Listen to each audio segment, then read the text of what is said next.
को किए मारुछि एहार चित्र एबे भी अस्पष्ट। अजना जंतु को धरिबा को प्रयास चलाइछि वन विभाग। गोटे पटे सीसीटीवी कैमेरा लगाइबा सह स्थानीय लोकन को नै राति सारा पहरा देउछि वन विभाग। हेले अन्य पटे दिन सारा मेंढा चराई घर को फेरी टिके थका मारिबा को चाहुथिबा मेंढा मालिकन को किंतु राति तमाम उजागर रहिबा को पड़ुछि। घारिछि मेंढा को खाइजिबो अजना जंतु। नियाली थाना नुआगां पंचायत बड़ करकोर गाँव रो एमिति किछि दृश्य को कैद करितला न्यूज 7। भयभीत एवं आतंकित अवस्था थिबा मेंढा चाषी को मध्य भेटिथिले आम प्रतिनिधि आलोक प्रधान।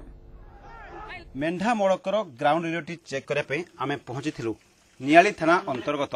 बड़ करकरी गाँव में। यह हूँ जड़े मेंढा चाषी गुहाल जोठिकी राति सारा समय अनिद्रा ही मेंढा को जगी बसी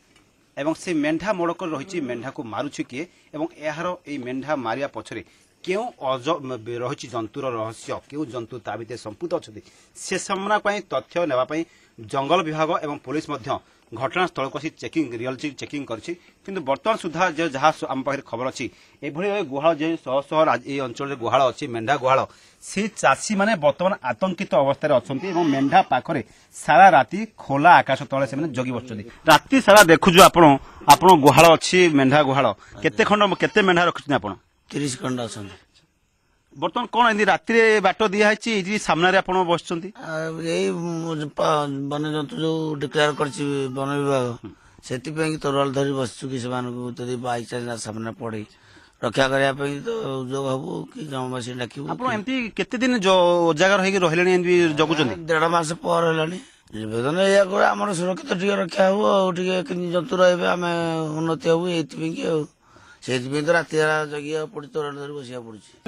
रखी सब भयंकर जहाँ बिक्री करते से मागणा दे दौर बेपारी आउट जो मेढा 500-300 कथा से 200-250 कहते कहते मेढा को आप केतना बिकुथले केते बिकुछन गोटा मेढा को 250-300 बिक्री 1000-1200 कहते से दे दौर कौन पे एते कम दाम रे बिकुछन कौन करू बेपारी से करछन बेपारी जो 2000 कथा जो भयंकर 1000-1500 कौन दे दौचु आमर दिथर के 10टा जाइए एथर गोटे गला 11टा आ 2टा आघात हो जहाँ सान बड़ गोटे जोड़े अच्छा बेपारी की खबर देला भी आसी नौना आम देदेबू आसुना कि ना किए तो कालिया जंतु 2टा आस मारुंट